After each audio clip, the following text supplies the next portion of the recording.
এই কথাটিতে আমি বললাম যে 1971 সালেও আমরা যখন এই স্বাধীনতা অর্জন করেছিলাম তখন ভারতের ষড়যন্ত্রে আমরা ভারতের ষড়যন্ত্রের মধ্যে দিয়েই কিন্তু আমরা এই জাতিগতভাবে আবার বিভক্ত হয়ে গিয়েছিলাম। ঠিক 37শে জুলাই যখন আমাদের মাঝে একটা বিজয়ের আলো নিয়ে আসছিলো, আমরা যখন বিপ্লবী সরকার করতে পারতাম, আমরা যখন জাতীয় সরকার করতে পারতাম, কিন্তু তখনই ভারতের ষড়যন্ত্রের মধ্যে দিয়েই আমরা আবার সেই সরকার করতে পারলাম না, আমরা যে বিপ্লবী সরকার করতে পারলাম না, আমরা আবার বিভাজনের রাজনীতিতে পড়ে গেলাম। এখন যে ট্যাগটা আপনারা দেখতেছেন এটা নির্বাচনী একটা ট্যাগ, এটা নির্বাচনকে সামনে রেখে এটা একটা ট্যাগ দিতেছে কিছু মানুষ। এইটা এখন আর বাংলাদেশের মানুষ গ্রহণ করে না, বাংলাদেশের মানুষ আর এই আলোচনা বিশ্বাস করে না। যারা এই ট্যাগ দিবে তারাই পরাজিত হবে। এই ট্যাগ থেকে আমাদের ফিরে আসতে হবে, মানুষকে স্বপ্ন দেখাতে হবে নিরাপদের, মানুষকে স্বপ্ন দেখাতে হবে দুর্নীতিমুক্তর, মানুষকে স্বপ্ন দেখাতে হবে মাদক মুক্ত। আমাদের মাদক, দুর্নীতি এবং দুঃশাসন এবং অহংকার করে যে আমরা কথা বলি, এইখান থেকে আমাদেরকে বেরিয়ে আসতে হবে। এইটা আমাদের তরুণ সমাজ পছন্দ করে না, এটা 36শে জুলাইয়ের সাথেও যায় না, আমাদের চেতনার সাথে এটা যায় না। আমাদের এখন চেতনা একটাই, সেটা হলো 36শে জুলাই। খালেদা জিয়া, বেগম খালেদা জিয়া এটা পরিষ্কার করে দিয়েছে, গোলাম আজম গোলাম ভাষা সৈনিক ছিল। রাজনৈতিক মত পার্থক্য থাকতেই পারে, আমরাই 17 বছর গল্প কাহিনী দিয়ে শেখ হাসিনার মিডিয়ার মধ্যে দিয়ে মিথ্যা তথ্যগুলোকে বারবার প্রচার করেছে। আমরা এখন যেটা দেখতে পারতেছি যে দাড়ি টুপি থাকলেই একটা রাজাগারি একটা ট্যাগ দেওয়া হয়, দাড়ি টুপিকে একটা জায়গায় আনা হয়। গোলাম আজম দাড়ি টুপি পরছে দিকা এটাকে রাজাগার, আমাদের ভিতরে এরকম ভাবে তৈরি করা হয়েছে যে দাড়ি টুপি আলারাই সব রাজাগার ছিল, আর দাড়ি টুপি চাষা আলারা এই দেশের ভিতরে সব পবিত্র মানুষ ছিল। এই দেশের ভিতরে যদি আপনি দেখেন, আমরা যদি পুরানা পিকচারগুলো দেখতে পারি, তাহলে দাড়ি টুপি সারা লোকগুলোই তো আপনার লাগে আলবদর আলসাম রাজাগার ছিল, তখন তো দাড়ি টুপি আলা লোক ছিল না।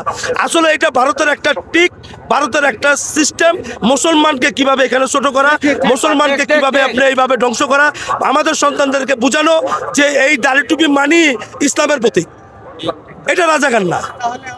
100% আপনি দেখেন যে এই যে কিছুদিন আগে দেখবেন জামাতের বিরুদ্ধে প্রচুর বক্তব্য দিল আমাদের একজন ভদ্রলোক মেজর বীর মুক্তিযোদ্ধা আক্তার সাহেব, উনিও তো জামাতের আঁচলের তলায় তো গেল।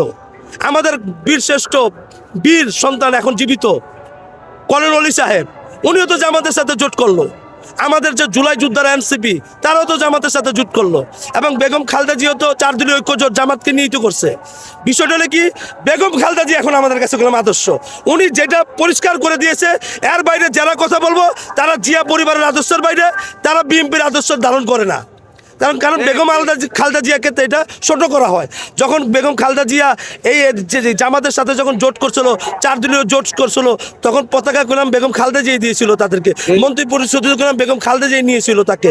আপনাদের মনে আছে যে আমার নেতা মরহুম নাজির রহমান মঞ্জু বেগম খালেদা জিয়ার কথাতেই গেলাম তখন যে এই জিয়া রহমানের সাথে এরশাদের সাথে আমরা দল ভেঙে আমরা গেলাম 4 দলীয় জোট সরকার করি। তো 4 দলীয় জোট সরকারে কিন্তু আমিনী সাহেব এবং নাজির রহমান মঞ্জু সাহেব গেলাম মূল্যায়িত হয় নাই, মূল্যায়িত হয়েছিল গেলাম জামাত ইসলাম, জামাত ইসলামকে গেলাম তখন 2টা মন্ত্রী দেওয়া হয়েছিল, এটা আপনারা সবাই জানেন। তাহলে এখন যদি কেউ সেই পুরানা কথা এনে যদি জামাতকে বা এই যে ঐক্যকে নষ্ট করতে চায়, তাহলে আমি মনে করি বেগম খালেদা জিয়ার আদর্শ তারা লালন করে না।